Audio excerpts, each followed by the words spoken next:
우리 성도님들은 하루에 요즘 몇 가지 선택을 하면서 살고 계십니까? 우린 하루에도 수십 가지의 선택을 하며 살아가죠. 이 아침에 알람 소리가 들리면 5분만 더 잘까? 라는 고민도 하게 됩니다. 또 점심시간이 되면은 오늘 점심은 어떤 것을 먹지? 그리고 요즘 머리는 언제 자르지? 직장에서 결정까지 크고 작은 선택들이 우리의 일상을 채우고 있습니다. 이러한 선택들은 단순해 보이지만 우리가 지나온 삶을 돌아보면 이 선택 하나하나가 우리의 삶의 방향을 결정지어 왔다는 것을 깨닫게 됩니다. 어떤 선택은 후회를 남기기도 하죠. 하지만 어떤 선택은 긍정적인 변화를 가지고 옵니다. 그런 선택들이 모여서 우리의 삶을 형성하게 되는 것이죠. 그런데 가만히 생각을 해보니까 요즘 사람들에게 또 우리에게 이 선택이라는 것은 더 큰 부담으로 다가오겠다는 생각을 하게 되었습니다.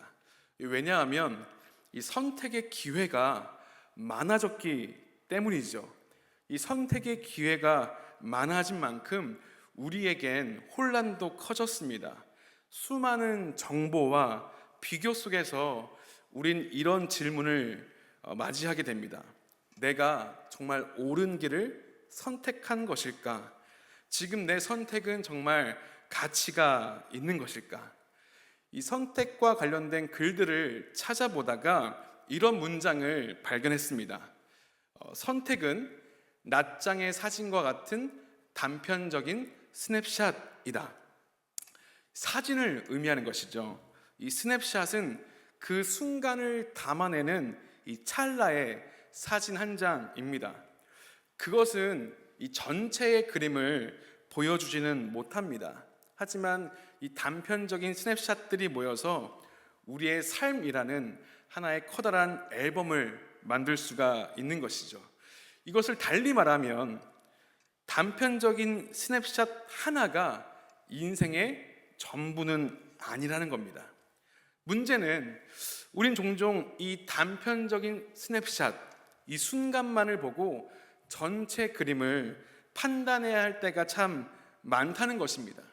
지금 옳은 선택이라고 굳게 믿고 있지만 그것이 시간이 지나고 나면 갈등이 되고 후회가 되는 경우도 참 많이 경험하셨죠.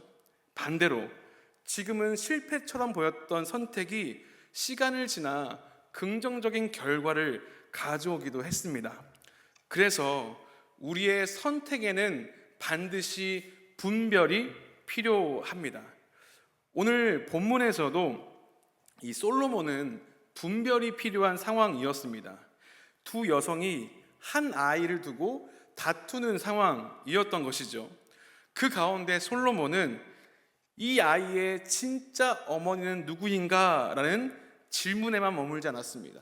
누가 진정으로 이 아이를 사랑하는가? 라는 본질적인 질문을 던졌죠. 이것을 통해 솔로몬은 진짜 어머니를 밝혀낼 수 있었습니다. 이 솔로몬이 던진 질문은 문제의 본질을 꿰뚫으며 진실을 드러냈습니다. 그래서 우리는 무엇을 선택해야 하는가가 아니라 어떤 질문을 던져야 하는가를 고민해야 합니다. 그것이 바로 성경이 우리에게 말하는 지혜입니다. 오늘 우리는 솔로몬의 재판 이야기를 통해서 이 선택의 부담 속에서도 하나님의 지혜를 구하며 분별하는 삶에 대해서 나누고자 합니다. 오늘 말씀을 통해 우리는 삶의 스냅샷 한 장의 사진을 넘어서 하나님이 주시는 큰 그림을 볼 수 있기를 소망합니다. 오늘 본문에는 두 명의 매춘부가 등장합니다. 아주 잘 아는 이야기이시지만 한 번 더 설명을 해드리면요, 그들은 한 집에 살았고 같은 시기에 아이를 낳았습니다. 그런데 어느 날 비극적인 일이 발생하죠. 한 여성이 밤에 잠을 자다가 무심코 자기의 아이를 질식시켜 죽인 겁니다. 당황한 이 여성은 다른 여성이 잠든 사이에 자신의 죽은 아이와 산 아이를 바꿔치기 했습니다. 다음날 아침에 이 다른 여성이 일어나 자신의 아이에게 젖을 먹으려고 하는데 보니까 죽어 있던 거죠. 또 자세히 보니까 이 죽은 아이가 자기의 아이가 아니었던 겁니다. 그래서 그녀는 즉시 이 아이는 내 아이가 아니에요 라고 항의했지만, 이 아이를 바꿔치기 한 이 여성은 끝까지 살아있는 아이가 내 아이다 라고 주장했습니다. 결국 이 두 여성은 진실을 밝히기 위해서 솔로몬 왕 앞에 나아가게 되는 것이죠. 이 재판은 이 이스라엘 사회에서도 특별한 의미를 가집니다. 이 매춘부라는 신분 때문인데요, 이 두 여성은 당시 사회에서 가장 낮은 위치에 있었겠죠. 이들은 주변으로부터 멸시와 편견을 받았을 겁니다. 또 중요한 것은 이들은 안정적인 가정을 이루는 꿈조차 어려운 처지였습니다. 그런데 그들에게 뜻밖의 축복이 찾아왔습니다. 그것은 바로 아이를 가진 것이죠. 과정이 어떻게 됐든 얼마나 기뻤겠습니까? 이 아이는 이 여성들에게 큰 기쁨과 함께 새로운 삶의 소망이 되었을 것이고 희망이 되었을 겁니다. 하지만 한 여성은 실수로 자신의 아이를 잃게 되었고, 다른 여성은 자신의 아이가 빼앗길 위기에 처해졌습니다. 이 이야기는 두 여성 모두에게 감당하기 힘든 비극적인 사건이었던 것이죠.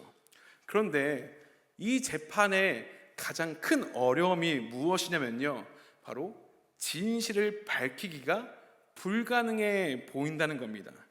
이 살아있는 아이의 진짜 어머니가 누구인지를 증명할 방법이 없었기 때문이죠. 오늘날에는 유전자 검사가 있으니까 그것을 검사하면 될 텐데, 이 고대 사회에 어떤 방법으로 진짜 이 살아있는 아이의 어머니를 찾을 수 있었겠습니까? 이 성경에는 상세하게 기록되어 있지는 않지만 아마도 두 여성은 솔로몬 왕 앞에 오기 전에 이미 여러 차례의 재판 과정을 겪었을 겁니다. 왜 그렇겠습니까? 어떻게 두 여성이 한 번에 왕 앞으로 갔겠습니까? 분명히 수많은 재판을 통해서 결론이 나지 않자 왕 앞으로 나가는 최종적인 수단을 지금 맞이하고 있는 것이죠. 그 과정에서 분명히 이 세상의 지혜롭고 똑똑한 사람들 앞에 이 둘은 섰을 겁니다. 그 어느 누구도 이 문제를 해결하지 못했습니다. 결국 이 문제를 해결할 마지막 희망으로 이 두 여성은 솔로몬 왕 앞에 섰습니다. 이 본문에서 이 솔로몬은 자신에게도 이 문제가 참 쉽지 않았던 것 같습니다. 본문 23절의 말씀인데요, 제가 이해를 돕기 위해서 세 번역으로 준비했습니다.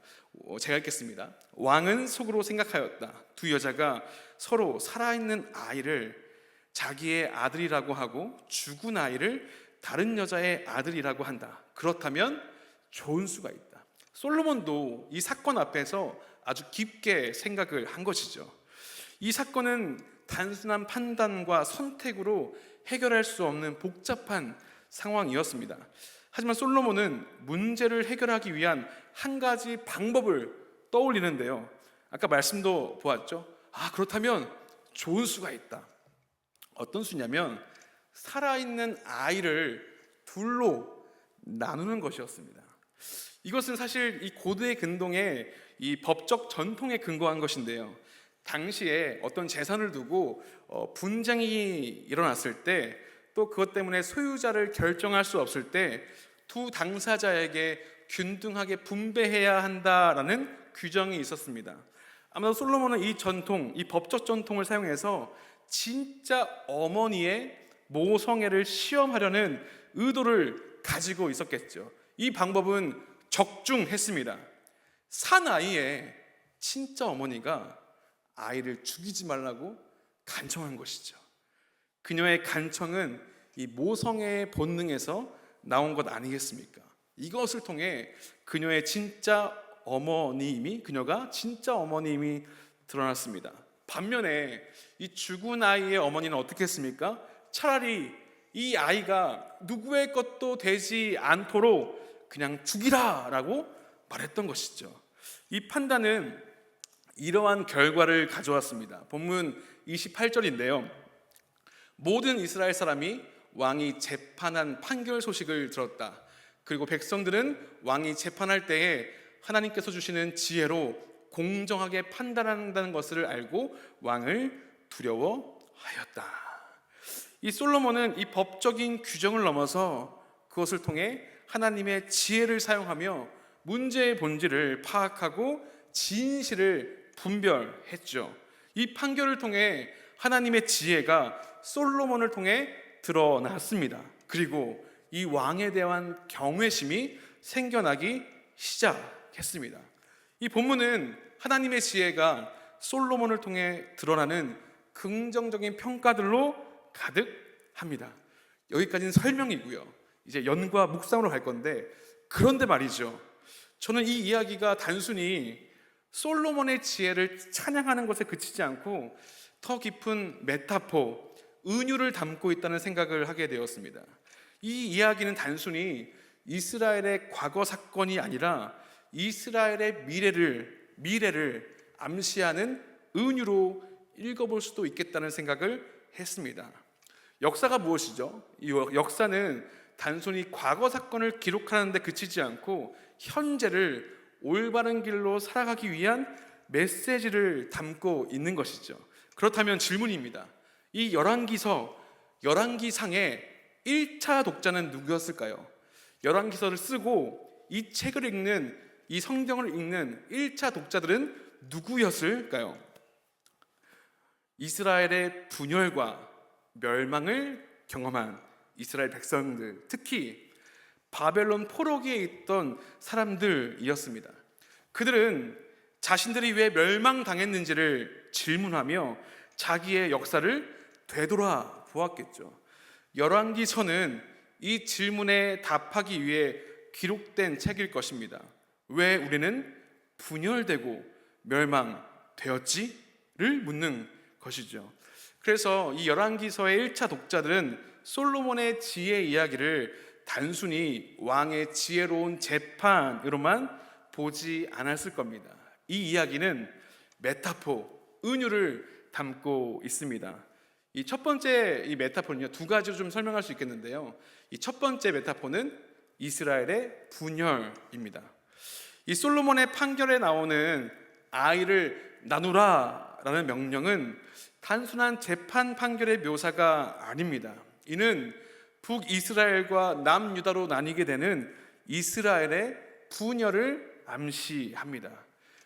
정말 아이러니하게도 이 지혜의 왕이었던 솔로몬 치세 이후에 이스라엘은 분열의 길로 들어서게 됩니다.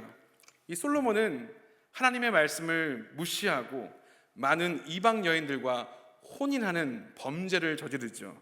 이것은 정치적인 동맹을 위한 결정이기도 했겠지만 결과적으로 이스라엘 백성들이 하나님과 멀어지게 하는 계기가 되었습니다. 열왕기상 11장 2절의 말씀인데요, 우리 이 말씀은 함께 읽어보도록 하겠습니다. 여호와께서, 시작. 여호와께서 일찍이 이스라엘 자손에게 말씀하시기를 너희는 그들과 서로 통혼하지 말며 그들도 너희와 서로 통혼하게 하지 말라. 그들이 반드시 너희의 마음을 돌려 그들의 신들을 따르게 하리라 하셨으나 솔로몬이 그들을 사랑하였더라. 솔로몬의 이러한 선택, 그 선택은 결국 이스라엘이 우상 숭배에 빠지게 만들었습니다. 그리고 그들은 하나님의 언약에서 떠나게 되었죠. 이 멸망을 경험한, 분열을 경험한 이스라엘 백성은 솔로몬의 재판 속에서 자신들이 하나님을 떠나 다른 신을 사랑했던 모습을 떠올렸을 겁니다. 두 번째 메타포인데요, 이 두 번째 메타포는 바로 칼을 사용하는 것입니다. 칼의 메타포인 거죠. 본문 24절입니다. 제가 읽겠습니다. 또 이르되 칼을 내게로 가져오라 하니 칼을 왕 앞으로 가져온지라. 오늘 말씀의 핵심적인 주제인데요, 이 솔로몬의 재판은 하나님의 지혜를 보여주는 긍정적인 이야기를 담고 있습니다. 본문에서 이 솔로몬은 칼을 진실을 드러내는 도구로 사용해서 진짜 어머니를 찾아냈죠. 이처럼 칼은 분별과 정의를 위한 긍정적인 도구로 사용될 수 있습니다. 하지만 동시에 이 칼은 부정적인 상징도 담고 있죠. 어떤 상징이죠? 칼은 통제와 강압, 심지어 분열과 파괴를 가져오는 도구로 변질될 수도 있기 때문입니다. 솔로몬은 왕으로서 점차 자신의 권력을 강화하면서 이방 신앙과 혼합된 삶을 살게 되었습니다. 그리고 그의 통치는 칼의 남용으로 이어졌죠. 칼은 더 이상 진실을 밝히는, 진리를 드러내는 도구가 아니라 왕의 통제와 지배력을 상징하는 수단으로 변질됩니다. 이 이야기를 듣는 열왕기서의 1차 독자들은 칼의 두 가지 상징을 떠올렸습니다. 첫 번째, 하나님의 지혜와 공의로 진리를 드러내는 도구로서의 칼. 두 번째, 통제와 강압으로 분열과 파괴를 가져오는 도구로서의 칼인 것이죠. 그래서 결국 이 칼은 어떻게 사용하느냐에 따라 결과가 달라지는 겁니다. 칼은 분열의 도구가 될 수도 있고, 칼은 분별의 도구가 될 수도 있는 것이죠. 그래서 솔로몬의 이야기는 오늘날 우리에게 묻고 있습니다. 우리는 칼을 어떻게 사용하고 있는가? 우리는 이 칼을 어떻게 사용하고 있는가? 이는 우리가 하나님의 지혜로운 삶을 선택하고 사용하는 방식을 돌아보게 하는 깊은 도전이 됩니다. 그렇다면 우리는 질문해야겠죠. 오늘날 우리가 가진 칼은 무엇인가? 이 솔로몬의 지혜로운 판결을 보면 이 칼은 날카로운 통찰을 내리는 판단, 그리고 권력과 책임의 도구로 이해가 될 수 있습니다. 이 권력과 책임이 있는 사람은 날카로운 통찰로 말미암아 판단을 해야 하는 것이죠. 하지만 정말 가슴 아픈 이야기이지만 얼마 전 우리는 이 비상계엄이라는 시대의 아픔을 경험했습니다. 다들 아시겠지만 이것은 이 전시와 같은 상황에서 국가의 원수, 행정부 수반이 군대를 동원해 이 민간에 투입하는 행위인 것이죠. 이 판단의 칼, 권력의 칼, 책임의 칼을 가지고 있는 책임 있는 자들의 판단이 미숙할 때 얼마나 우리에게 절망적인 상황이 벌어지는지를 우리는 역사를 통해 배우고 있습니다. 저는 그 일이 발생하고 가장 먼저 생각났던 사람들이 군에 가 있는 우리의 청년들이었습니다. 5일이 있으면 5일 후면 전역하는 친구가 있었거든요. 우리 병수라고요. 전역하는 친구가 있었는데 그 친구의 전역이 너무나 걱정이 됐고, 또 특별히 장교로 근무하는 우리 청년들이 있습니다. 그래서 그들의 어떤 부모님께 한 번 더 연락드리고 어떤 친구에게도 연락을 했는데 그들이 공통적으로 전해주는 말은 무엇이었냐면 바로 두려움이었습니다. 너무 두렵다고. 어떤 친구는 밤 11시에 소집되어서 21시간 동안 근무하고 퇴근했다고 하더라고요. 우리 새벽에 정리되는 걸 보고 잤지만 군에 있는 우리 청년들은 큰 두려움과 염려 속에서 하루 종일 그 가운데 있었습니다. 그리고는 기도를 해달라고 간곡히 부탁하는 그 문자를 받게 되었습니다. 정말 가슴이 아픈 일이죠. 여기 계신 우리 어른 성도님들도 그런 시대의 비극과 아픔을 경험한 분들이 아니십니까? 그래서 부탁드리는 것은 이러한 현실을 살아가고 있는 우리 청소년들과 청년들을 위해서 기도해 주시기를 소망합니다. 또 자기가 가진 칼을 분열이 아닌 분별로 사용하는 이 정치인들이 세워지기를 기도했으면 좋겠습니다. 또 우리는 어떤 칼을 가지고 있을까요? 이 말과 행동이라는 칼이 또 있지 않겠습니까? 이 말과 행동은 누군가에게 상처를 줄 수도 있고 위로를 줄 수도 있는 강력한 힘을 가지고 있습니다. 특히 소셜미디어나 이 포털 사이트에서 이 악성 댓글을 사명이라고 생각하는 사람들이 있습니다. 막 누군가에게 찾아가가지고 악한 말을 쏟아내는 거죠. 그들은 자기의 말과 행동을 사람의 마음에 흠집을 내는데 사용합니다. 이 반대로 이 진실한 사랑의 말과 그리고 진실한 그 은혜의 말은 이 관계를 회복시키는 도구가 되는 것이죠.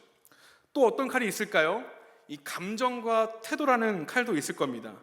이 감정은 우리 삶의 본능과 같은 겁니다. 이 감정은 우리가 생존할 수 있게 하는 본능적이고 즉각적인 반응이죠.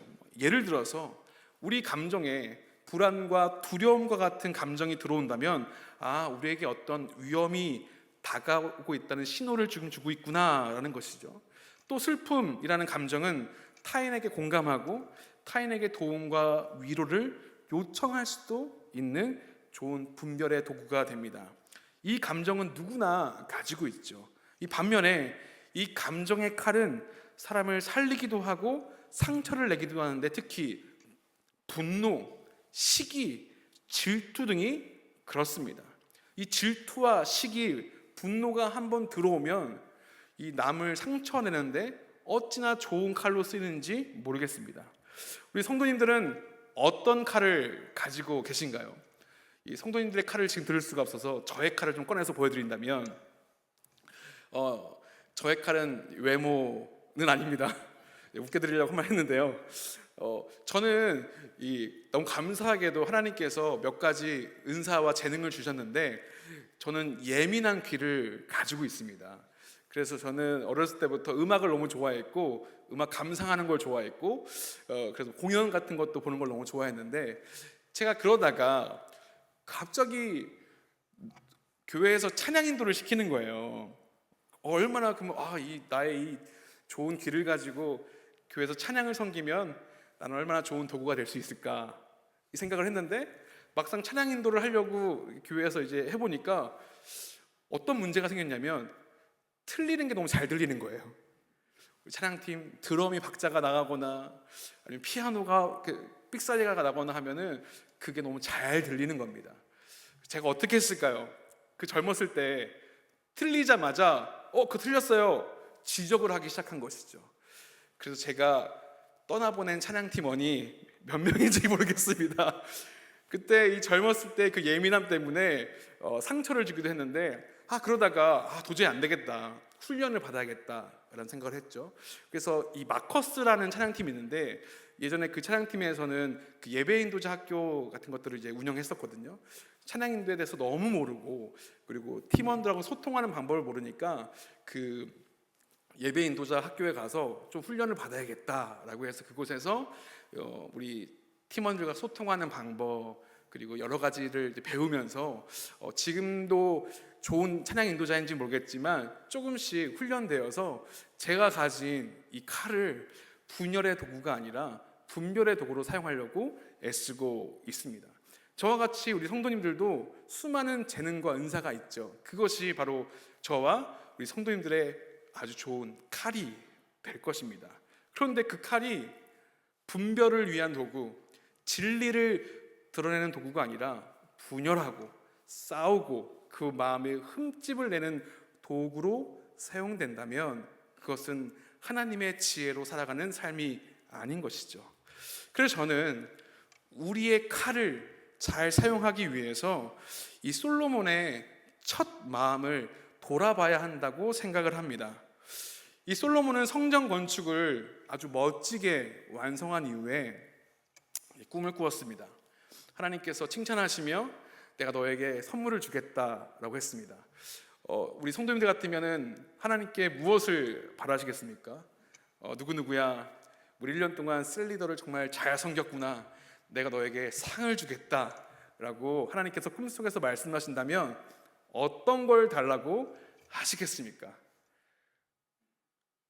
저한테 따로 문자를 주시려고 하시는 거죠? 네, 저 같으면 뭘 달라고 하는 게 좋을까요? 아니 뭐 배민 쿠폰 10만 원권 주세요, 뭐 이런 거를 얘기하지 않을까 싶기도 한데 이 솔로몬은 달랐습니다. 이 솔로몬은 듣는 마음을 구했어요. 로또 번호, 부동산 이런 것들을 구한 것이 아니라 솔로몬은 하나님께 듣는 마음을 구했습니다. 이 마음이라는 단어를 살펴보면 히브리어로 마음은 레브라는 단어인데 이것은 직역하면 심장이죠. 아시겠지만 이 고대 이스라엘 사람들은 이 지식과 이성이 심장에 저장된다고 믿었습니다. 그래서 성경에서 말하는 이 마음은 이 감정적인 것에 국한되는 것이 아니죠. 이것은 사람의 의지적이고 실천적인 측면을 포함합니다. 쉽게 말해서 이 마음은 사람을 움직이고 행동하게 하는 의지와 동기, 원동력이라고 할 수 있습니다. 이 마음에 듣다라는 단어, 이 샤마가 붙는데요, 분사 형태로 바뀌어서 듣는 마음이 되는 것이죠. 이 듣는 마음을 구하는 것은 두 가지 중요한 의미가 있는데요, 이 첫 번째는 이것입니다. 들을 수 있는 의지를 달라는 것. 이 하나님의 음성에 귀 기울이고자 하는 적극적인 자세를 의미합니다. 이 두 번째는요, 바로 듣는 것이 삶의 의지와 동기가 되게 해달라는 것입니다. 단순히 듣고 끝나는 것이 아니라 이 들은 말씀이 우리의 행동과 선택의 중심이 되도록 하는 것인 것입니다. 그렇다면 솔로몬이 하나님께 구한 이 듣는 마음은 구체적으로 무엇을 가리키고 있을까요? 두 가지로 나뉘는데요, 이 첫 번째는 하나님의 가르침을 듣는 것입니다. 하나님의 말씀을 듣는 마음인 것이죠. 이 솔로몬은 하나님의 말씀을 자신의 삶의 의지와 동기로 삼겠다는 다짐을 하고 있는 것입니다. 이것은 단순히 머리로 받아들이는 것 이상의 결단을 말합니다.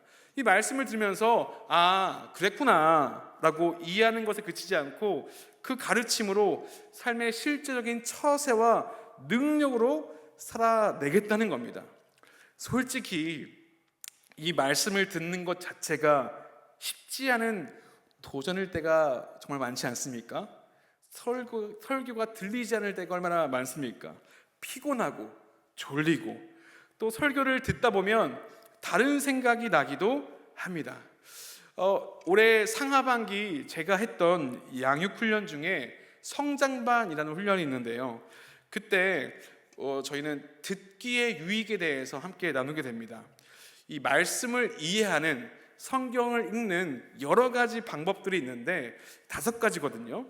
읽기, 암송, 연구, 묵상, 듣기가 있습니다. 다 우리 성도님들이 잘 하시는 것들인데요, 이 5가지 모두가 유익하지만 듣기만이 가지는 특별한 유익이 있습니다. 이 듣기는 아마도 오늘날 설교를 의미하는 것이겠죠. 왜 이 듣기가 유익할까요? 생각해 보신 적 있으십니까? 왜 설교를 듣는 것이 나한테 신앙적으로 유익하지? 그러니까 교회의 오랜 전통이니까. 그런 본질적인 고민들을 해보셨습니까? 왜 듣기가 중요하냐면, 이 설교를 듣는다는 것은 설교자가 말씀을 준비하며 겪는 과정, 어떤 과정을 겪냐면 먼저 설교자도 읽기를 해야겠죠. 그리고 암송을 해야 됩니다. 암송을 해야 이 마음에 넣고 묵상을 할 거 아닙니까? 그 다음에 연구를 하고 묵상을 하겠죠. 이 4가지의 모든 과정이 압축되어서 전달되어지는 것이 바로 설교이기 때문입니다. 그래서 듣기만 잘하여도 우리 성도님들은 이 5가지 과정의 모든 유익을 경험할 수 있는 것이죠. 그래서 우리 성도님들, 제가 사랑으로 권면드립니다. 설교를 잘 듣기를 바랍니다. 아멘이 너무 적으신데요? 이럴 땐 한 번 더 해야지 또 미덕이 아니겠습니까? 성도님들의 어떤 그런 또다시 어떤 그 자존심을 위해서 우리 사랑하는 성도님들, 설교를 잘 들으시기를 바랍니다. 아멘. 물론 설교자도 부족할 때가 있죠. 연소함으로 오는 이 미성숙함도 분명 있을 것입니다. 하지만 이 설교는 이 설교자가 하나님 앞에서 주어진 본문과 씨름하며 읽기와 암송, 연구와 묵상을 통해서 완성한 것이기 때문입니다. 특히 말씀을 들으실 때 필기하면서 들으시기를 축복합니다. 물론 어려우시겠지만, 그리고 제가 특히 추천하는 것은 뭐냐면 반복해서 들어보세요. 이 반복해서 2번, 3번 반복해서 듣다 보면 그 전에 들리지 않았던 그 하나님의 마음이 이 마음에 들어올 때가 어찌나 많은지 모르겠습니다. 저도 처음 신학을 시작할 때 많이 부족하니까 한국교회의 되게 위대한 설교자들의 설교를 밤새워 들었던 그런 경험과 기억들이 있습니다. 그것이 얼마나 저에게 큰 유익과 또 하나님에 대한 마음을 만들어줬는지 모르겠습니다. 우리 성도님들도 들으려고 노력해 보시기를 소망합니다. 솔로몬이 고백했죠. 듣는 마음을 주시옵소서. 이는 자신이 왕으로 살아갈 삶의 의지와 동력이 나의 경험과 세상적인 어떤 방법이 아니라 하나님의 가르침, 말씀에 달려있다는 고백인 것입니다. 두 번째, 이 듣는 마음은 어떤 것이냐면 백성의 소리를 듣는 것입니다. 이 백성의 소리를 듣는 장면은 오늘 본문에서도 수없이 많이 나오는데요. 제가 준비했습니다. 한 여자는 말하되 다른 여자는 이르되 이 여자는 말하기를 하면서 이 솔로몬은 이 백성을 잘 다스리는 사명을 감당하기 위해서 그들의 소리에 귀를 기울였습니다. 그리고 그들이 자신의 말을 할 수 있는 삶의 공간을 그들에게 열어주었습니다. 그런 솔로몬에게 하나님께서는 이런 마음을 주시죠. 지혜롭고 이해하는 마음, 넓은 마음을 주셨습니다. 이 듣는 마음을 구한 솔로몬에게 하나님은 백성의 말을 이해하고 모래처럼 많은 백성을 품을 수 있는 넓은 마음을 허락하셨습니다. 그래서 셀 리더 그리고 섬김이 여러 가지 위치에서 함께 사역하는 우리 성도님들, 또 일터에서 가정에서 생활하는 우리 성도님들은 하나님께 듣는 마음을 구해야 합니다. 사실 다른 사람의 말이 듣다 보면 왜 이렇게 말이 많아 할 때가 있는데, 사실 우리의 경험과 생각으로 쉽게 재단하고 있지는 않습니까? 사실 그 말을 깊이 듣다 보면 이 사람이 이런 마음을 갖고 있었구나라는 것들을 알고 이해하게 됩니다. 이 말씀을 준비하다가 제가 예전에 사역했던 교회에 이 청년부 이야기가 좀 기억나는데요. 그 교회 사역하다 보면 가장 난감할 때가 언제냐면 소그룹 리더와 소그룹 원이 다툴 때입니다. 누구 편도 들 수 없는 그 애매한 상황에서 이 다퉜다는 이야기를 들었는데, 제가 그때 가르쳤던 청년들 사이에서 이 소그룹 리더와 소그룹 원이 어떠한 그 감정적인 다툼이 있었거든요. 어떤 다툼이었냐면 저희 그 소그룹 제가 쉽게 셀 리더라고 하겠습니다. 이 셀 리더는 저보다 더 신방을 많이 하는 청년이었어요. 저도 열심히 신방했는데 매일매일 청년들을 만나면서 보듬어주고 사랑해주던, 그리고 공동체를 정말 사랑했던 그러한 칼을 가지고 있던 청년이었습니다. 그것이 실제로 많은 선한 영향을 주어서 정말 많은 친구들이 그 자매를 통해, 셀 리더를 통해서 회복되고 하나님의 은혜를 경험했습니다. 그런데 공동체를 너무 사랑하다 보니까 그 셀 리더만의 규율이 있었던 것이죠. 그 셀 리더에서 어떤 일이 있었냐면 이번 주일날 셀 모임은 같이 우리 식사하는 자리에 하겠습니다. 식사는 피자입니다. 이렇게 공지를 한 거예요. 근데 그 셀원 중에 밀가루를 못 먹는 셀원이 있었던 겁니다.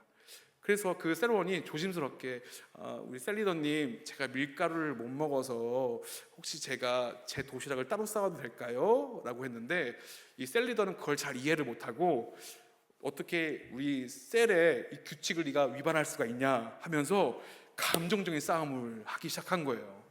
그러니까 제가 얼마나 당황했겠습니까? 심지어 그 셀원은 교회에 이제 막 새가족 등록을 하고 새가족 교육을 받아서 이제 셀에 이제 정착하기 시작한 친구인데, 제가 그 친구의 그 속사정을 다 알고 있어가지고 그 친구가 밀가루를 못 먹는 그 이유까지 제가 다 알고 있었거든요. 그래서 너무 마음이 아팠던 겁니다. 우리 셀 리더의 편을 들자니 셀원이 교회를 나갈 것 같고, 셀원의 편을 들자니 이 셀 리더랑 저랑은 사이가 안 좋아질 것 같고, 이 어려운 그 시간들 속에서 이 바나바를 담당했던 자매와 같이 기도하면서 어떻게 하면 좋을까 하다가, 그래 셀 리더가 그래도 조금 더 성숙하니까 그에게 가서 우리 셀원에게 사과를 한번 해달라 하면은 이 친구가 마음이 회복될 것 같다, 이 말을 하자라고 라고 마음을 먹고 일주일 동안 기도를 하고 날을 잡아서 이대 앞에 있는 아주 이쁜 카페를 이제 섭외를 해가지고 그 친구와 만나서 교제를 하기 시작했습니다. 일상적인 얘기를 하다가 우리 셀 리더에게 자매님, 이 친구가 이러한 이유 때문에 상처를 받았습니다. 혹시 괜찮으시면 사과를 할 수 있겠습니까? 사실 우리 자매님이 우리 교회에서 열심히 사역하는 것도 알고 하나님 사랑하는 것도 알고 심지어 저도 존중하는 거 잘 알고 있는데 이런 일이 벌어져서 너무 안타깝습니다 라고 이렇게 말을 했거든요. 처음에는 그 셀리더도 너무너무 힘들어 하더라고요. 나 때문에 이 자매가 상처를 받았다니. 그런데 또 한편으로 이런 생각도 있는 거죠.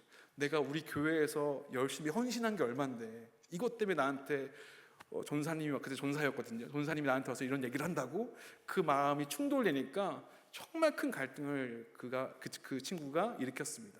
정말 감사하게도 그 친구가 그것을 받아들이고 저의 말을 바나바 그 자매의 말을 받아들이고 그 자매에게 사과의 마음을 전하고 두 친구 다 교회를 잘 지금까지 다니고 있다는 아름다운 이야기입니다. 이 듣는 마음이라는 것은 정말 중요하죠. 저도 두 친구의 그 말을 계속 깊이 들으려고 노력했고 그 셀리더 자매도 아주 가슴 아픈 이야기이고 자기한테도 상처가 될 수도 있는 말인데 그 어려운 말을 듣고 받아들이고 그 한 번의 사과를 통해서 정말 교회가 아름답게 세워졌던 그것들을 경험했습니다. 여러분, 결국 이 듣는 마음이라는 것은 단순히 귀로만 듣는 것에 그치지 않고 하나님의 뜻과 가르침을 우리 삶에서 실천하게 하는 마음인 것이죠. 내게 맡겨진 사람들을 이해하고 품는 넓은 마음입니다. 우리 사랑하는 성도님들은 하나님께 그런 듣는 마음을 구하고 계십니까? 하나님께서 주시는 지혜와 넓은 마음으로 주변의 소리를 들으시고 품으며 살아가시기를 소망합니다. 칼은 단순한 도구가 아닙니다. 우리 삶 속에서 칼은 진리를 밝히는 분별의 도구가 될 수도 있고 잘못 사용하면 분열과 상처를 가져오는 도구가 될 수도 있습니다. 솔로몬은 듣는 마음을 구했죠.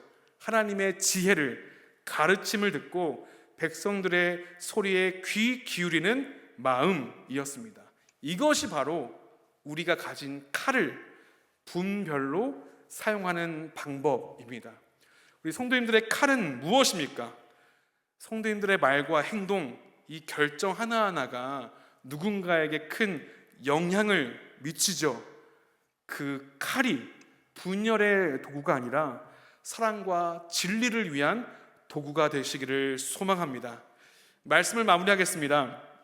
이 말씀을 마무리하면서 시인 우리 박도순 씨의 이 칼의 마음이라는 시를 소개하고 싶은데요.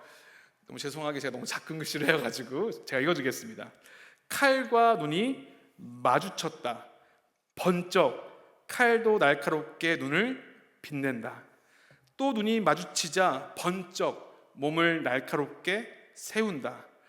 볼 때마다 번쩍이는 칼, 이빨도 손톱도 날카로울 것이다. 그래도 함부로 나쁜 마음 먹지 않아. 파, 무도, 당근도 가지런히 썰어놓고 사과, 배 만나게 깎아 놓잖아. 그러려고 번쩍이지 그게 번쩍이는 마음이지. 이 시에도 보면 이 칼은 날카로움의 상징입니다. 이 시인은 이 시에서 칼의 날카로움을 먼저 강조하면서 이를 번쩍임이라는 이미지로 표현합니다. 이 칼과 마주한 눈은 몸을 날카롭게 세운다고 하죠. 시 계속 좀 띄워주시겠어요? 이 몸을 날카롭게 세우면서 두 가지 의미를 떠올리게 하는데요. 시를 좀 띄워주십시오. 네. 하나는 날카로운 칼을 본 사람의 방어적인 태도, 또 다른 하나는 날카로움이라는 칼의 본질을 더욱 부각하는 겁니다. 그러나 이 시인은 이 칼의 본질이 단지 번쩍임과 날카로움에 그치지 않음을 암시합니다.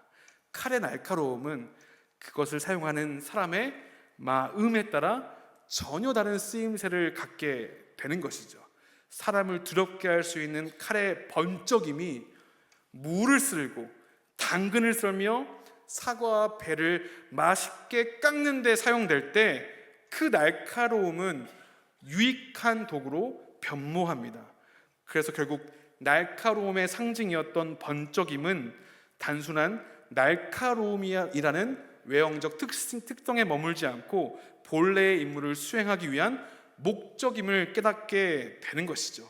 그래서 번쩍임은 나중에 날카로움의 모습이 아니라 번쩍이는 마음이라고 단어가 바뀌게 되는 것이죠. 그래서 우리는 오늘 이 말씀을 통해서 이렇게 기도했으면 좋겠습니다. 하나님, 저에게 듣는 마음을 주시옵소서. 하나님의 음성에 귀 기울이고 그 뜻을 실천하게 하옵소서. 그리고 주변 사람들의 소리를 품을 수 있는 넓은 마음을 허락하여 주옵소서.